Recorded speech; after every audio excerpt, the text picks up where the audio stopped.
हाय। मेरी ज़िंदगी ना काफ़ी अनोखी है। कभी अनमन होती रहती है, कभी काफ़ी खुशियाँ महसूस होती हैं, कभी काफ़ी दुख महसूस होता है, कभी कुछ समझ आता है, कभी नहीं आता है। आई थिंक ज़िंदगी ऐसे ही होती है, मगर मैं इसे समझ रहा हूँ। समझते-समझते मैं दुनिया के साथ इस अनुभव को बताना चाहूँगा, इसे जस्ट शेयर करना चाहूँगा कि कैसा लगता है एक फ़िलॉसफ़र होना, कैसा लगता है ओवरथिंकिंग करना, कैसा लगता है दुनिया की नज़रों में इतना अच्छा मासूम बनना।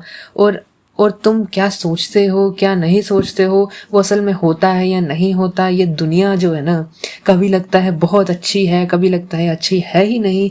कभी हमें अपने परिवार पे काफ़ी प्यार आता है और कभी हमें अपने दोस्त दुनिया के सबसे अच्छे दोस्त लगते हैं, और कभी अचानक ही एक वक्त में ऐसा लगता है कि सब मतलब ही है, कोई हमारे पास आ नहीं रहा, कोई हमसे बात नहीं कर रहा। हम अकेले महसूस करने लगते हैं और फिर हम ना जाने क्या कर बैठते हैं, और हम कुछ ना करते हुए हम सोचते रहते हैं कि हम क्या कर सकते हैं और क्या कर सकते थे। और अगर हम वो कर सकते थे तो फिर हम इतने सोच क्यों रहे हैं कि अगर हम वो कर सकते थे तो हमने करा क्यों नहीं, और अगर हम वो करने की कोशिश कर भी रहे हैं तब भी हम इतना सोच रहे हैं कि अगर हम क्या कर सकते थे। तो असल में एंग्जाइटी जो होती है ना, वो फ्यूचर को लेके इतनी ज़्यादा होती है, है ना, कि तुम मतलब ऐसा लगने लगता है कि हम आगे बढ़ ही नहीं पा रहे। क्योंकि अगर मैं आगे बढ़ा और मैंने कोई गलत कदम उठाया और गलत कदम उठाते ही मेरी ज़िंदगी तबाह हो जाएगी। मान लो मेरे लिए ज़रूरी क्या है, मतलब वो डिसीजन लेना आगे के 10 साल की ज़िंदगी मेरी कैसे होने वाली है, वो मेरे आज के करियर के एक छोटे से डिसीजन पर डिपेंड करेगा कि मैं अब इस वक्त में मेरे पास जो 2 या 3 घंटे रोज के होते हैं उसे मैं कैसे इस्तेमाल करूँगा। और उसको इस्तेमाल करने के लिए मेरे पास अगर 10, तो उस वक्त में उस पल को इस्तेमाल करने के मेरे फ्यूचर से रिलेटेड, मेरे करियर से रिलेटेड 10 तरीके हैं, और उन 10 तरीकों में से मैं किसी एक तरीके को अपनाता हूँ तो बाकी के 9 तरीके मैंने क्यों नहीं करे, और क्या वो उस एक तरीके से बेहतर हो सकते थे, इस बारे में सोच सोच के मैं पागल हो जाता हूँ। इसीलिए कभी कभी ऐसा लगता है कि कुछ सोचना ही चाहिए, और कभी कभी ऐसा लगता है कि मैं कौन हूँ, आखिर मैं हूँ ही कौन, हु इज़ आर्यन बत्रा, मैं नहीं जानता। और कभी कभी मुझे लगा क्या पता भगवान, क्या पता मैं भगवान नहीं मुझे बनाया है, ठीक है।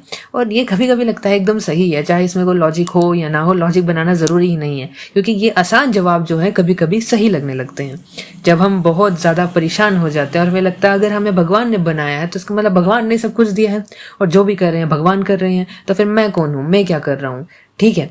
तो असल में लगता तो हम सोचते हैं मैं तो बस यहाँ पे जो मेरा जो अनुभव है वो मेरी ज़िंदगी के आगे पीछे के जो लोग हैं, आगे पीछे का जो माहौल है उस पे निर्धारित है, उसके हिसाब से मैं चल रहा हूँ।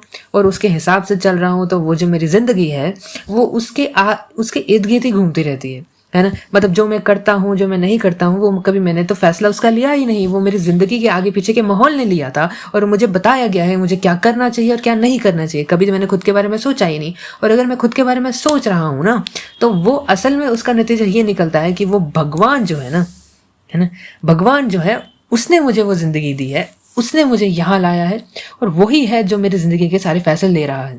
अगर ये बात सही है ना, तो मैंने क्या दिया भगवान को, मैं क्या दे रहा हूँ, मैं क्या कर रहा हूँ उनके लिए, मैं तो कुछ भी नहीं कर रहा, है ना।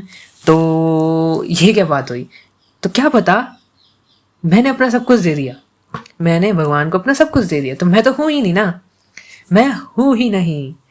तो फिर कौन है, जिंदगी कौन जी रहा है क्या मतलब है इस बात का। तो आर्यन बत्रा कौन है ये इंसान, ठीक है, जिसने इतनी गलतियां करी, इतनी परेशानियां झेली, और आगे उसकी ज़िंदगी में इतनी परेशानियां आने वाली है करियर को लेके, किसी भी चीज़ के। आई डोंट नो, मैं नहीं जानता। मैं बस इतना जानता हूँ कि मेरे लिए जो आज का पल है ना, वो जीना सबसे ज़्यादा ज़रूरी है। ये मेरी जो एक सांस है ना, जो मैं अभी ले रहा हूँ, वो हर एक सांस मुझे उस भगवान ने दिया, और वो उसे कभी भी छीन सकता है मेरे से। मैं नहीं जानता कि वो पल कब है जब उसे छीन लेगा। क्या पता मैं फ्यूचर को लेके हर दिन लगाऊं, हर दिन मेहनत करूं, और जिस दिन मुझे उसका फल मिलना लगे उस दिन मेरे से मेरी सांसें छीन ली जाएं। उस दिन मेरा परिवार खुश ना हो तो क्या फ़ायदा। इसका मतलब ये नहीं है कि मैं अपने करियर की तरफ नहीं बढ़ूंगा, इसका मतलब ये भी नहीं है कि मैं कुछ भी कर कर बैठूंगा, जो मेरा मन करे मस्ती करूं। हमें अपने दिल की सुननी पड़ेगी हर वक्त हर पल, कि मैं हर एक कदम कैसे बढ़ा रहा हूँ, हर एक पल हर एक सांस कैसे जी रहा हूँ। क्या वो जो मेरी सांस है, क्या वो जो पल है, उस पल में मैं कुछ गलत कर रहा हूँ? क्या मुझे उस पल का पछतावा है? नहीं है। अगर मुझे उस पल का पछतावा नहीं है, अगर वो पल मेरी जिंदगी का सबसे खूबसूरत पल है, हर एक पल कि वो वैसा ही पल है जो मैं चाह रहा हूं, अब मैं क्या चाह रहा हूं, है ना, वो निर्धारित करेगा कि मैं वो आर्यन बत्रा की आइडेंटिटी का इंसान हूं, जिसकी कई सारी परेशानियां हैं, कई सारी दिक्कतें हैं, या फिर मैं वो हूं जो इस पल में, इस सांस में जी रहा है और उसे बस नजर आ रहा है कि अभी मेरे लिए क्या सही है करना। तो दो तरह के इंसान हैं और आई थिंक दोनों इंसान बढ़िया हैं। दिक्कत यह है कि आर्यन बत्रा काफ़ी ज़्यादा एंग्शियस हो जाता है, ठीक है, काफ़ी ज़्यादा परेशान हो जाता है कि लोग उसे कैसे जज करेंगे, लोग उसे देख के काफ़ी उसे मासूम समझते हैं, उसे बेचारा समझते हैं, वो ये कर सकता है, ये नहीं कर सकता। मैं कौन मैं अपने आप को किसी कैटेगरी में रखना चाहता। मैं क्या हूँ क्या नहीं हूँ ये मैं भी नहीं जानता, और मैं कभी जान भी नहीं पाऊंगा। जरा शीशे में खुद को देखो, अपने चेहरे को जब मैं देखता हूँ ना, है ना, तो परेशान हो जाता हूँ कि ये इंसान मैं हो ही नहीं सकता। क्योंकि ये इंसान जो है ना, इस इंसान ने ना बहुत गलतियां करी हैं और ये उस गलती का नतीजा है। या खुशियां हैं अगर, तो ये उस खुशी का नतीजा है।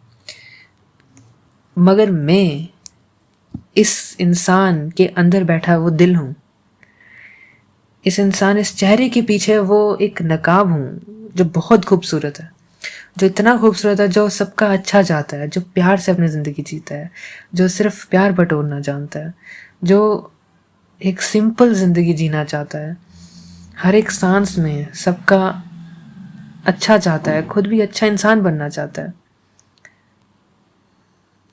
बस मैं यही कहूँगा कि आर्यन बत्रा है या नहीं है, मगर मैं कुछ नहीं हूँ, मैं हूँ ही नहीं, ठीक है।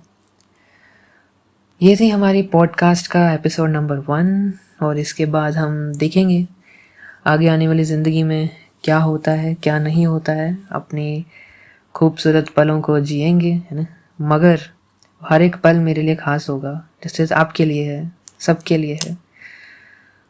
और कहानियाँ और करेंगे, शेयर करेंगे। अभी के लिए बस इतना ही। Thank you.